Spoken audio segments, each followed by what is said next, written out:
दुहाई हो हुजूर, दुहाई हो। क्या यूपी में गरीब होना गुनाह है? यूपी में क्या इंसाफ मांगना गुनाह है? अगर है तो कहिए साहब कहां जाएं? किससे इंसाफ मांगे?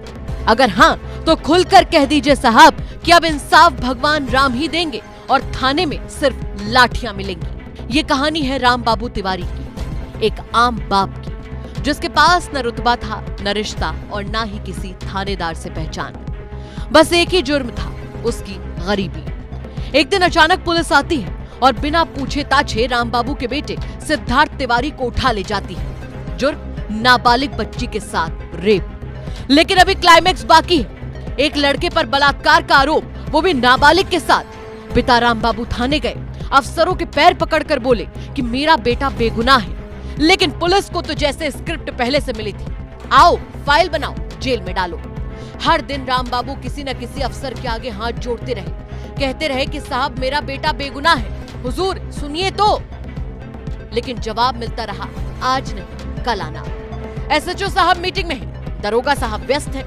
फिर वही क्लासिक डायलॉग, हम कुछ नहीं कर सकते, मामला कोर्ट में है। और आखिर में राम बाबू ने ऐसा कदम उठाया जिससे सिस्टम का नकाब उतर गया। अपना दर्द, अपना विरोध उन्होंने अपने ही शरीर को बना लिया। शरीर पर नीली स्याही से लिख दिया, कानून ने मारा, पुलिस ने मारा, रसूखदारों ने मारा। अब आइए एक प्लॉट ट्विस्ट सुनिए। जिस मामले में सिद्धार्थ को जेल में डाला गया था, उस केस में अब पॉक्सो हट गई है। आप पूछेंगे क्यों? क्योंकि लड़की ने 164 के बयान में कहा है कि मैंने रेप की बात अपनी मां के कहने पर कही थी। वाह रे सिस्टम, पहले केस बना दो, फिर आदमी को निपटा दो, फिर केस हटा दो।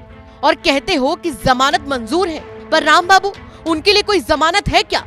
उनकी मौत के लिए कोई एफआईआर हुई है? हाँ हुई है, लेकिन बस कागजों में। अब बात करते हैं इस कहानी की विलन की, यानी गांव के प्रधान भूप नारायण पाल की। राम बाबू ने खुलकर आरोप लगाया था कि इसी ने मुझे फंसवाया है आपसी रंजिश में। लेकिन साहब पुलिस के लिए आरोपी वो भूतनाथ था जो ना कभी कहीं दिखता है ना पकड़ा जाता है। और जब सवाल पूछो तो जवाब आता है कि once upon a time there was a rabbit and a tortoise. बाकी रेस किसने जीती आप समझ जाइए। कानून, पुलिस और रसूखदारों की इस कॉमिक ट्रेजेडी में बस एक हकीकत छिपी है, गरीब इंसाफ नहीं मांग सकता, और अगर मांगेगा तो या तो जेल जाएगा या मिट जाएगा। पीड़िता को जो बताया जा रहा है उसका बयान हुआ था 164 वगैरह का, जिसमें आरोप लगा करके जेल भेजा गया था मुलजिम को।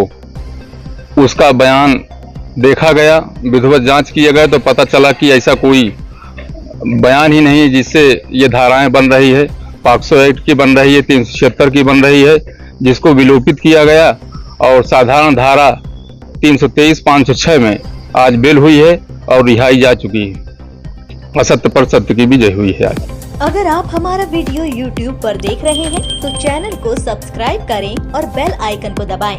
यदि आप हमारा वीडियो Facebook पर देख रहे हैं तो पेज को लाइक और फॉलो करें।